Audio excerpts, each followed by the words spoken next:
Buen día, mi nombre es William Padilla, soy instructor de la Cátedra Técnicas de Redacción para el ciclo 1 2020, a cargo del maestro Alcides Castellón de la Universidad Católica de El Salvador. En esta ocasión nos ocuparemos del tema de la versificación. El primer elemento que debemos tener claro es el verso, que se define de la siguiente manera. Se designa como verso a la forma de expresión sujeta a medida y cadencia según reglas fijas y determinadas. En palabras simples, un verso es básicamente las líneas que conforman un poema. Como vemos en los siguientes puntos, los versos se escriben en líneas separadas y un poema tendrá tantos versos como líneas tenga. También cabe aclarar que la versificación somete las palabras a leyes especiales para lograr mayor eficacia artística. Esto quiere decir que cuando escribimos un poema no seguimos las leyes o reglas que normalmente se siguen para escribir cualquier tipo de texto, sino unas específicas y especiales para la escritura poética. El siguiente elemento del cual nos ocuparemos es la estrofa, que es el conjunto de dos o más versos. Son semejantes a los párrafos y van separados por punto y aparte. En el ejemplo, podemos observar que esta estrofa está conformada por 4 versos.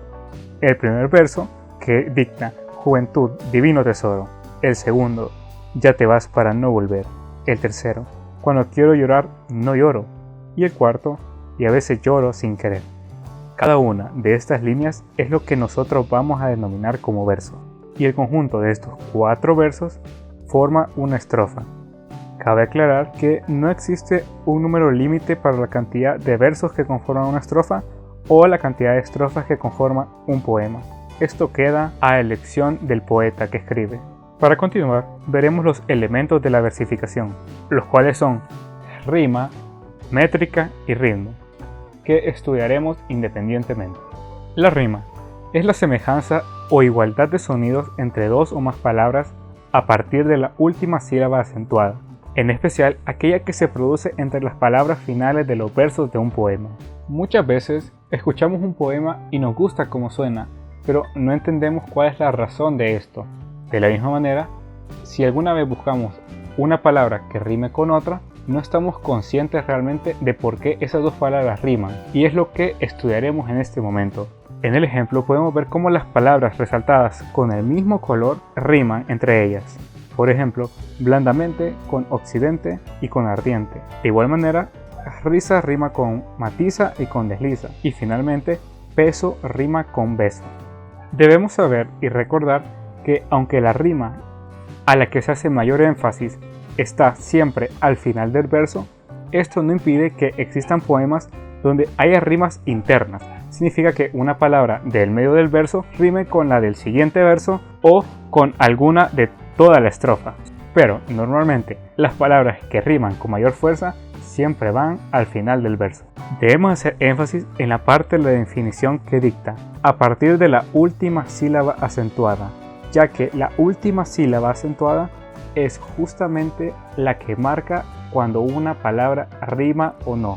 Para entender lo que se acaba de decir, debemos saber lo siguiente. Para analizar la rima hay que considerar la letra o letras que están a partir de la vocal tónica de la última palabra de cada verso.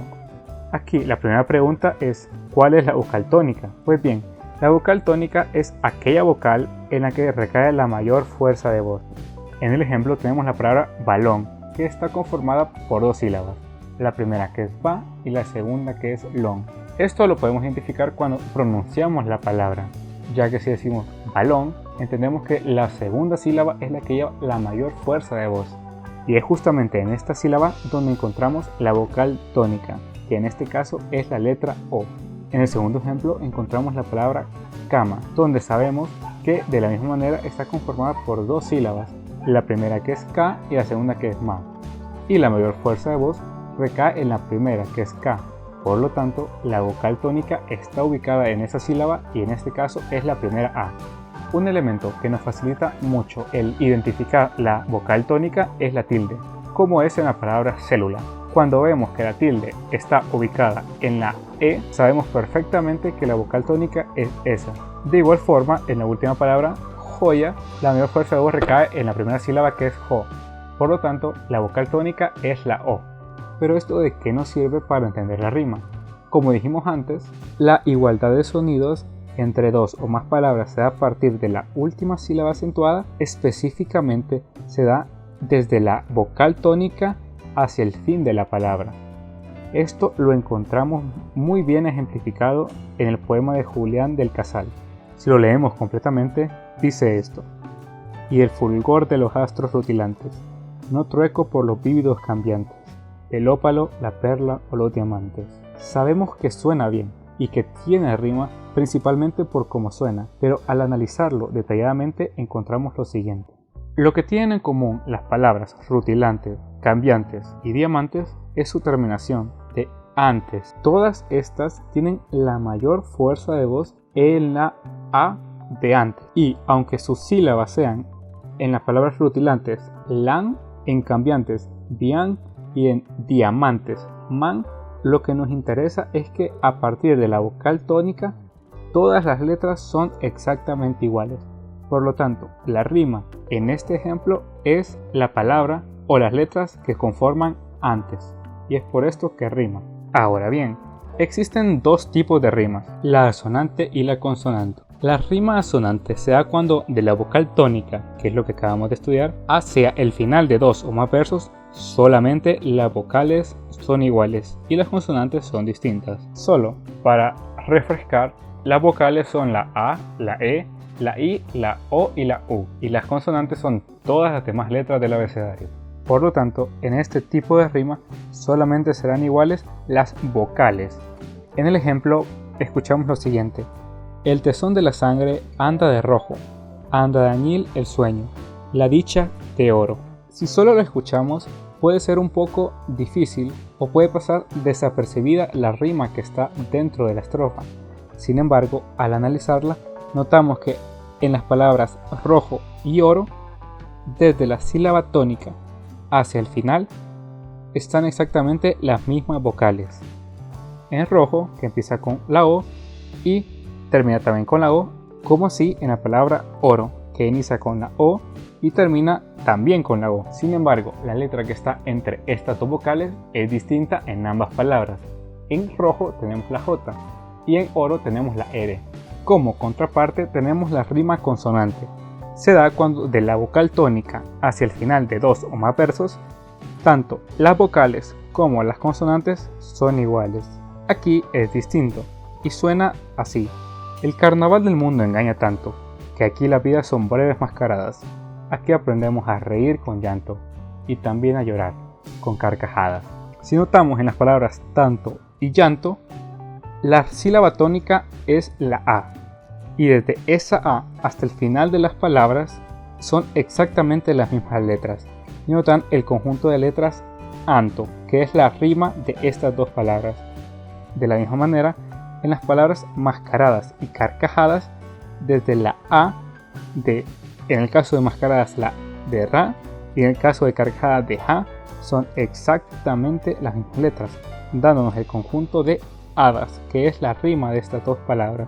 Y como habrán notado, la rima consonante es mucho más fácil de identificar, ya que suena más y la semejanza es mayor. No obstante, la rima no es algo que sea obligación utilizarla dentro de los poemas. Es por esto que existen algunos tipos de versos que simple y sencillamente no llevan rima. Ese es el caso del verso blanco, que directamente no tiene rima y la terminación de cada verso es distinta. En el ejemplo, que la vida no sea un abismo de palabras, un abismo de números, un abismo de sombras. El conjunto de letras que van desde la sílaba tónica hasta el final de la palabra son en sea, ea, en palabras, abras, en números, húmeros y en sombras, hombras. Y como notamos, no hay coincidencia en ninguno de los versos con otros. Por lo tanto, esta estrofa está compuesta de 4 versos blancos. En el otro caso encontramos el verso suelto, que es un verso que no tiene rima dentro de una estrofa que sí la tiene. En el ejemplo, buscando una rima, vimos estrofas impares, también versos pares, para que compares. Como notarán, los 3 últimos versos que terminan con impares, pares y compares riman entre ellos. Sin embargo, el primer verso, que termina con la palabra rima, Irónicamente, no rima con los demás versos. Por lo tanto, específicamente este verso que no tiene rima es llamado verso suelto. Siguiendo con este tema de la rima, encontramos lo que se denomina como esquema de rima. Existen combinaciones de rima dentro de las estrofas tan definidas que se pueden especificar con fórmulas.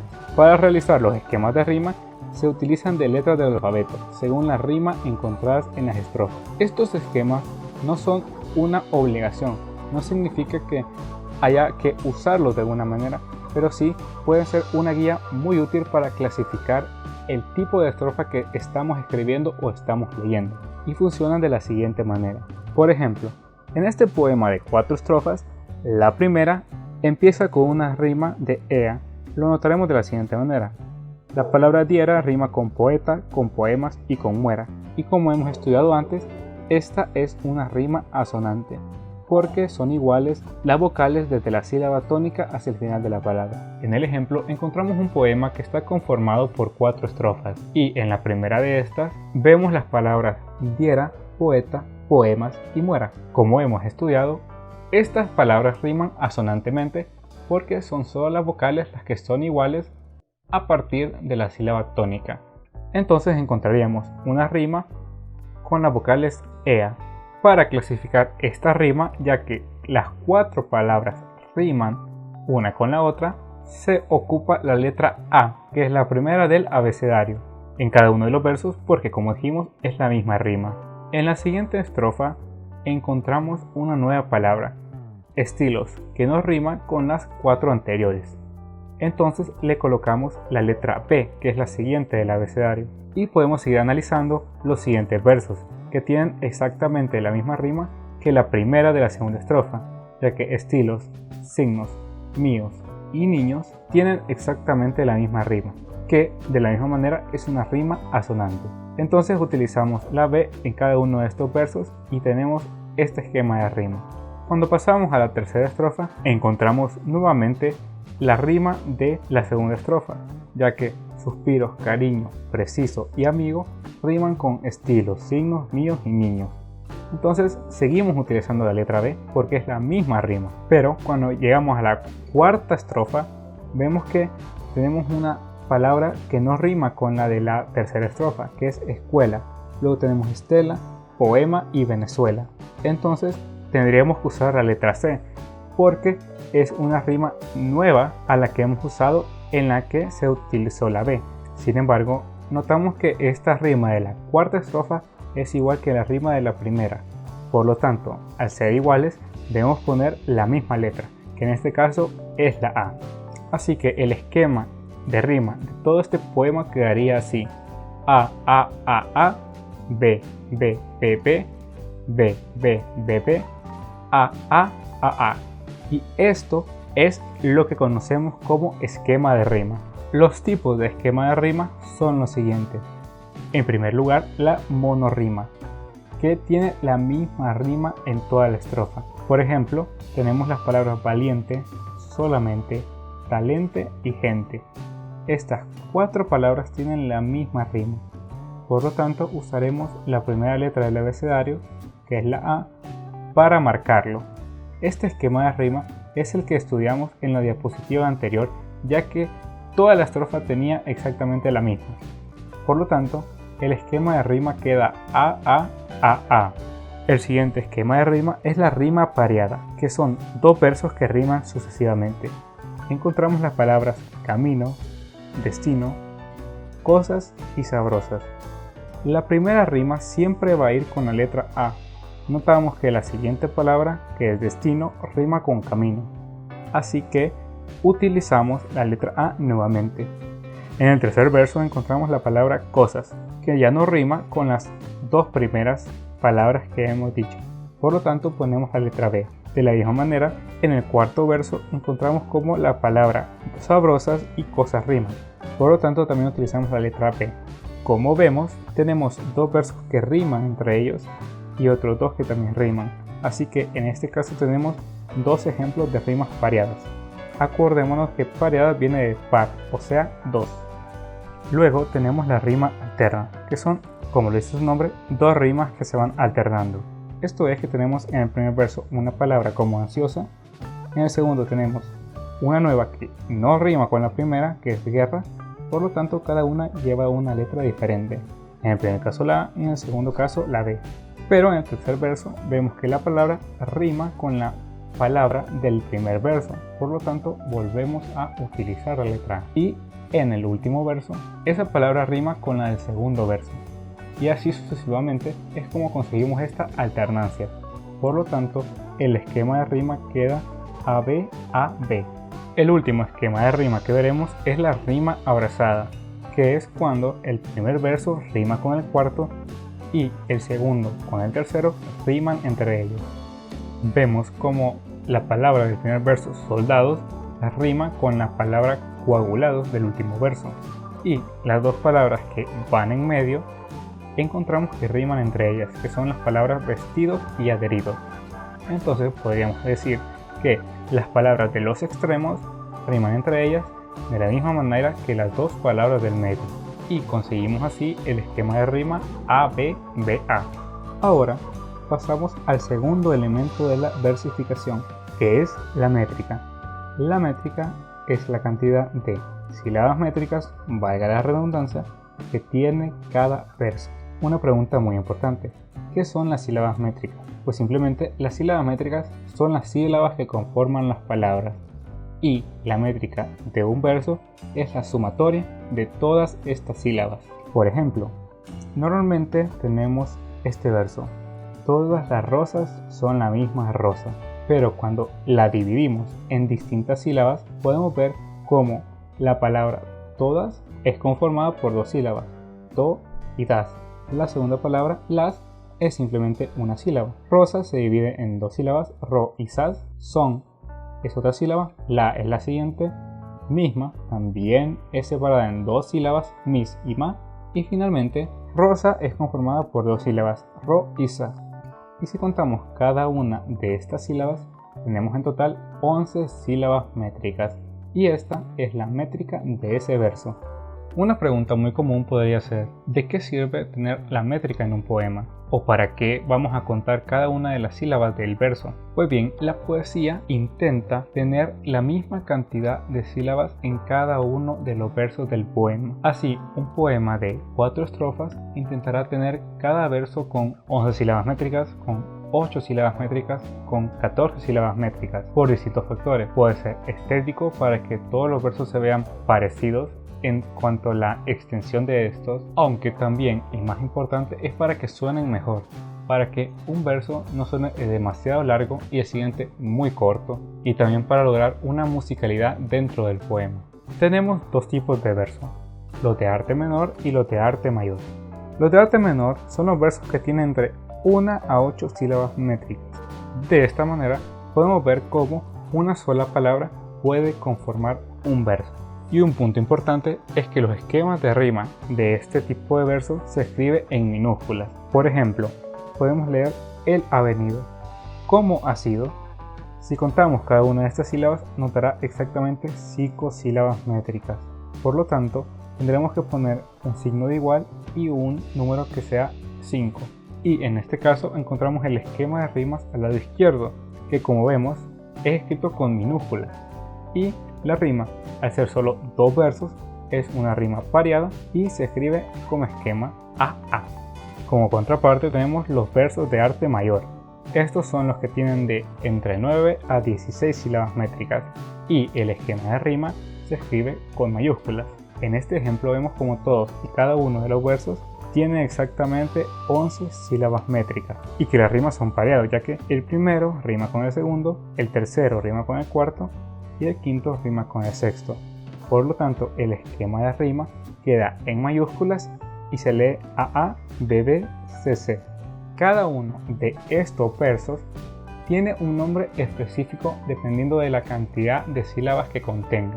Los versos de arte menor se designan de la siguiente manera: los de una sílaba se les llama monosílabos, los de 2 sílabas son llamados bisílabos, los de 3 sílabas, trisílabos, los de 4, tetrasílabos, los de 5, pentasílabos, los de 6, hexasílabos, los de 7, heptasílabos y los de 8 octosílabos. En cuanto a los versos de arte mayor, existen un par de ellos que tienen unos nombres especiales.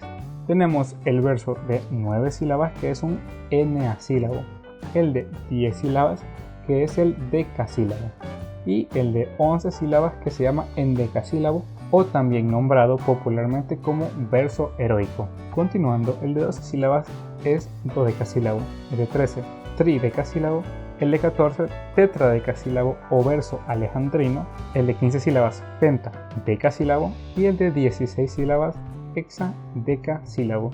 Sin embargo, si han sido observadores, en algunos de estos versos la cantidad de sílabas métricas no ha sido exactamente la misma que se supone que tendrían.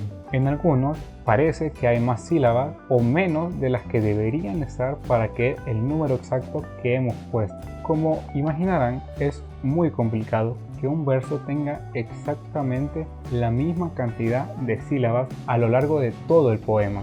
Pero también recordemos que cuando escribimos un texto poético no estamos siguiendo las mismas reglas o leyes que los de un texto cualquiera. Por esto tenemos el beneficio de algo que se llama licencias poéticas. Estas podemos decir que son permisos especiales o trucos que son usados para que todos los versos de un poema tengan exactamente la misma cantidad de sílabas. Cabe aclarar justo en este momento que estas licencias pueden ser usadas o no, todo dependiendo de la conveniencia del escritor. La primera es la sinéresis.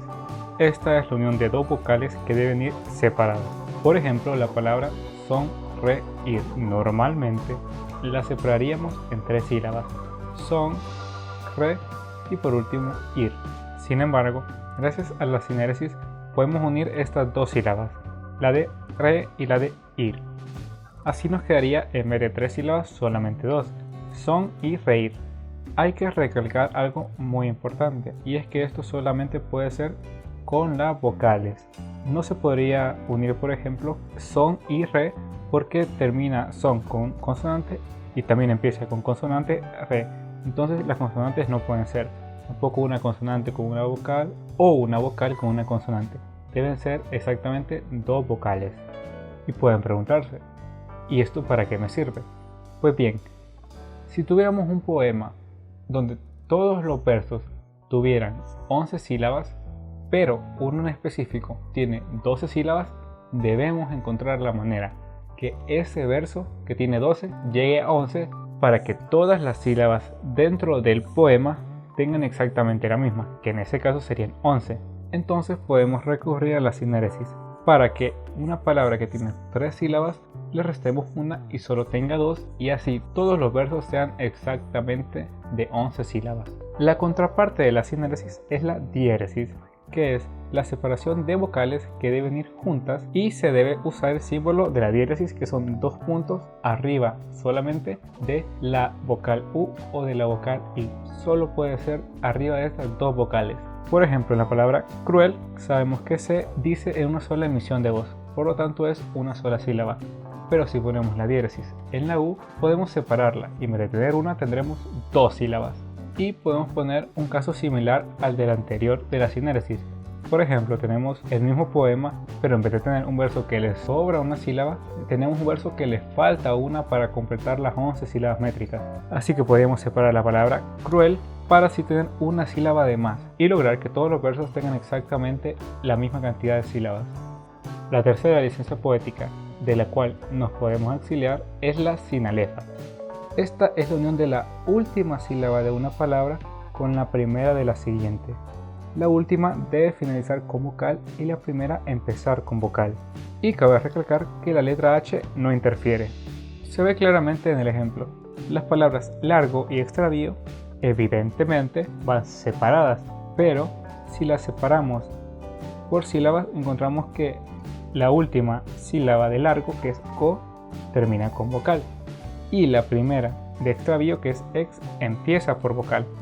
Entonces, gracias a la sinalefa, podemos unir estas 2 sílabas y tener solamente una. Esto para restar una sílaba al verso que estamos manejando. De esta manera, en vez de tener 6 sílabas, que es normalmente como separaríamos largo extravío, tenemos solo 5 sílabas porque en vez de separar largo extravío, unimos el go y el ex que forman una sola sílaba métrica. Esto es un elemento muy útil cuando nos sobran sílabas dentro de los versos. La última licencia poética que encontraremos es la acentuación de la última palabra del verso. Esto va así: dependiendo de la última palabra del verso, la cantidad de sílabas métricas varía. Funciona de la siguiente manera: si la última palabra del verso termina con una aguda, se le sumará una sílaba a toda la métrica de ese verso. Si la palabra es grave, queda exactamente igual. Y si la palabra es esdrújula o sobreesdrújula, se le resta una sílaba métrica. Para hacer un repaso, podemos ver el siguiente cuadro, donde encontramos la palabra sega. Y si vemos, cada una de estas letras es la inicial de la clasificación de las palabras. De izquierda a derecha, la A es de aguda, la G de grave, la E de esdrújula y la S de sobreesdrújula. Entonces, podemos verlo de la siguiente manera: cuando una palabra es aguda, llevará el acento o la mayor fuerza de voz en la última letra de la palabra, o mejor dicho, la última sílaba. Es grave cuando el acento o la mayor fuerza de voz es en la penúltima. Es esdrújula cuando va en la antepenúltima. Y es sobreesdrújula cuando va en la antepenúltima. Por ejemplo, en la palabra extravío, la podemos dividir en 4 partes que son sus 4 sílabas. La sílaba que lleva la acentuación es el pi, que es la penúltima. Por lo tanto, siguiendo el cuadro, vemos que es la penúltima sílaba, así que es una palabra grave, y es la G de sega. Si memorizamos esta palabra, se facilitará la manera en que podemos clasificar las palabras entre aguda, grave, esdrújula o sobreesdrújula. Para entender esta última licencia poética, analizaremos el siguiente cuadro, que son ejemplos de la acentuación de la última palabra del verso. Como vimos, si es una palabra aguda, se le sumará una sílaba métrica. Cuando dividimos estos versos, encontramos que cada uno de ellos tiene 7 sílabas. Sin embargo, las palabras finales, que son verosímil y flor, son palabras agudas, ya que llevan acentuación en la última sílaba. Por lo tanto, de esas 7 debemos sumarle una que nos dice la regla. Entonces, en vez de 7, tendríamos 8 sílabas en cada uno de estos versos. Luego, en las palabras graves, encontramos el ejemplo de abuela y analogía. Las palabras abuela y analogía son graves, así que la regla nos dicta que no debemos hacer absolutamente nada, ni sumar ni restar, simplemente dejarlo así. Y en las palabras esdrújulas o sobreesdrújulas encontramos obstáculos y alegóricamente.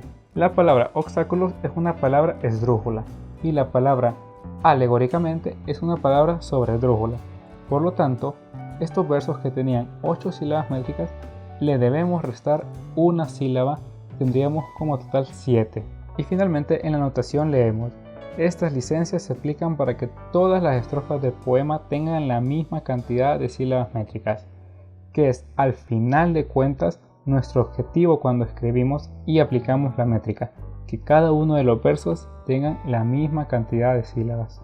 El último elemento de la versificación es el ritmo. Esta es la musicalidad interna, lograda por la especial colocación de las palabras. El ritmo es muy importante en el momento de escribir el poema, pero lo notaremos mucho cuando estemos declamando un texto poético, que dependerá mucho de las pausas que hagamos, la rapidez con que lo digamos y el énfasis que demos a cada verso, a cada palabra, a cada sílaba y a cada letra del poema. En cuanto a la escritura, si se cambia la posición de los términos, no se pierde la idea, pero se pierde la gracia del poema.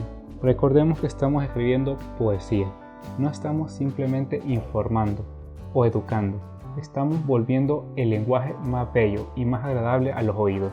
Por lo tanto, nuestro objetivo final no es simplemente decir algo, sino que decir algo muy importante de una manera muy bella.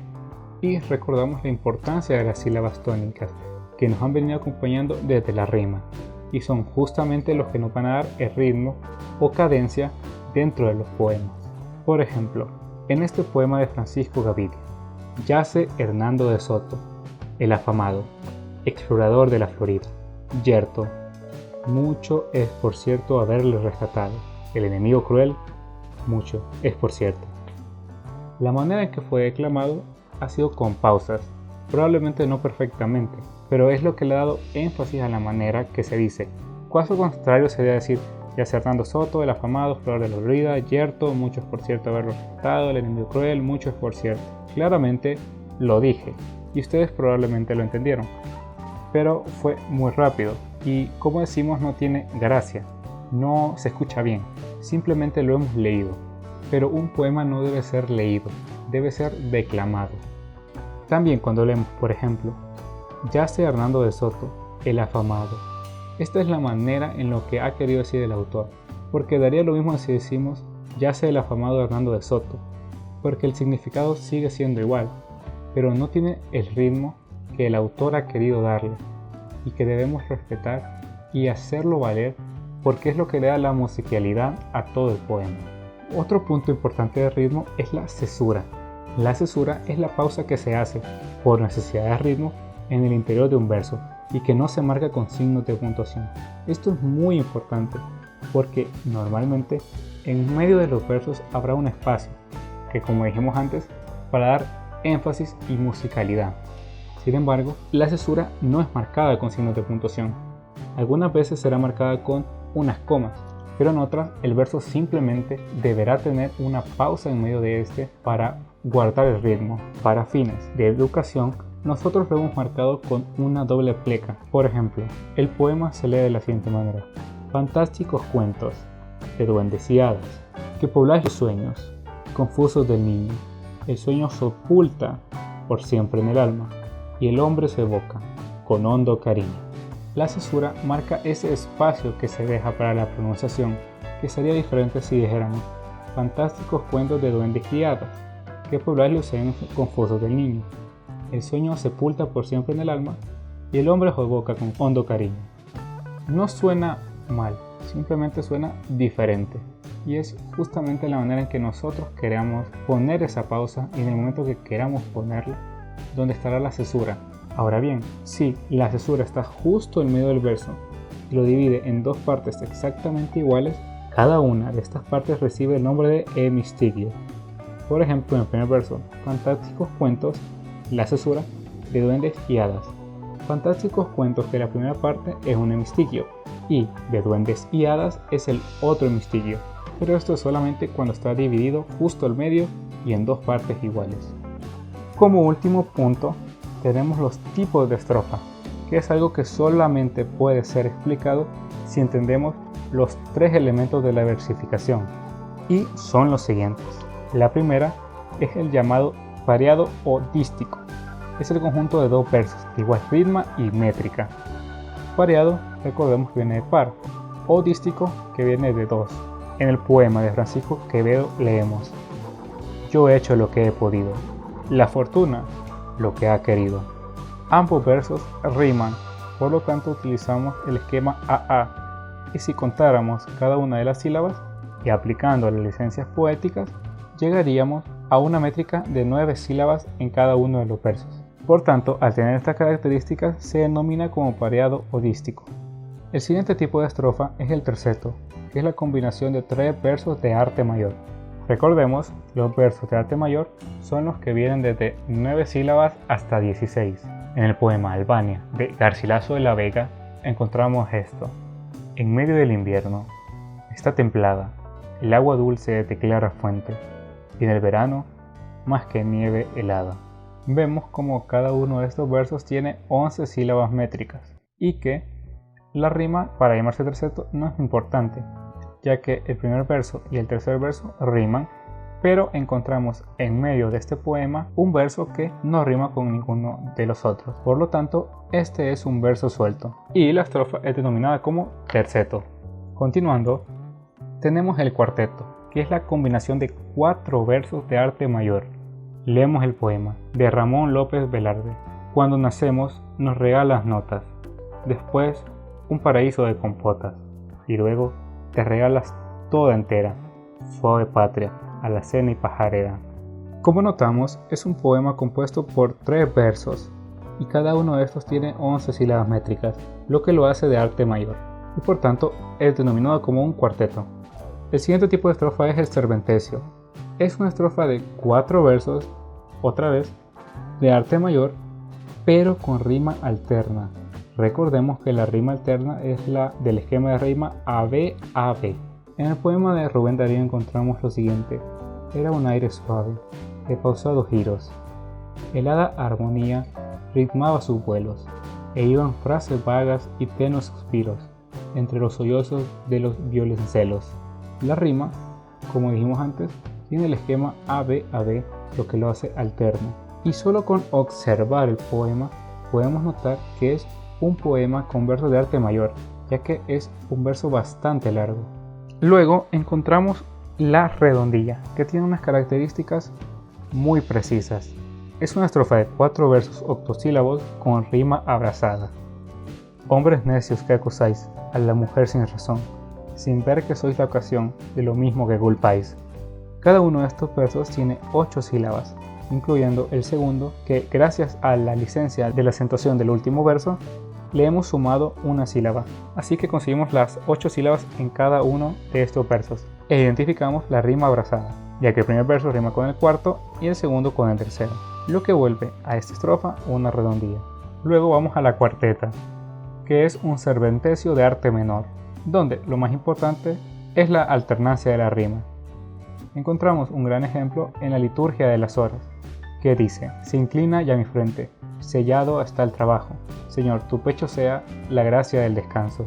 Vemos como el segundo verso rima con el cuarto, y tenemos 2 versos sueltos, lo que crea una alternancia en la rima, ya que no son las mismas la primera con la segunda y la tercera con la cuarta, y es evidente por la pequeña extensión del verso, son de arte menor. Sin embargo, existen otros tipos de estrofa que tienen unas características todavía más específicas. Este es el caso de la lira. Se trata de una estrofa de 5 versos de 7 y 11 sílabas rimados en consonancia distribuidos así: 7A, 11B, 7A, 7B, 11B. En una noche oscura, con ansias, en amores inflamada, oh dichosa aventura, salí sin ser notado, estando ya mi casa sosegada. Siguiendo el esquema que nos dicta la lira, el primer verso es de arte menor, que tiene 7 sílabas métricas. El segundo es de arte mayor con 11 sílabas métricas. El tercero es de 7 sílabas métricas y rima con el primer verso. El cuarto es de 7 sílabas métricas y rima con el segundo. Y finalmente, el quinto es de arte mayor y rima con el segundo y el tercero. Estas características específicas son los que conforman la lira. Y así tenemos muchos otros tipos de estrofas, dependiendo de la cantidad de versos y si son de arte mayor o de arte menor, que podemos resumir en este cuadro. Cuando hay 4 versos, si es de arte mayor, se llamará cuarteto; si es de arte menor, cuarteta. Si tiene 5 versos, será un quinteto de arte mayor, o una quintilla si es de arte menor. Si tenemos 6 versos, es una sextina cuando es de arte mayor y una sextilla cuando es de arte menor. Cuando tiene 7 versos, tendremos la seguidilla si es de arte mayor y la septina si es de arte menor. Una estrofa de 8 versos será llamada octava, y si es de arte menor, octavilla. Y si es una estrofa de 10 versos de arte mayor, será una décima. Finalmente encontraremos el tipo de estrofa más complejo, que es el soneto. Esta es una estrofa de 14 versos divididos en 2 cuartetos y 2 tercetos. Pueden ser de versos alejandrinos, o sea de 14 sílabas métricas, o versos endecasílabos, también llamados versos heroicos, aunque no se descarta otras combinaciones de versos. Un excelente ejemplo de este tipo de estrofa lo encontramos en el poema de Lope Félix de Vega y Carpio, donde en un soneto nos explica cómo escribir un soneto. Escuchemos. Un soneto me manda a ser violante, que en mi vida me he visto en tanto aprieto.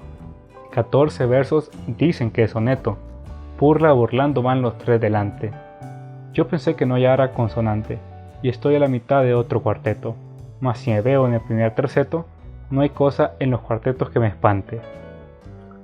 Por el primer terceto voy entrando, parece que entré con pie derecho, por fin con este verso le voy dando. Ya estoy en el segundo, y aún sospecho que voy los 13 versos acabando, contad si son 14, y está hecho. Los sonetos más famosos son de 11 sílabas métricas, llevan este esquema.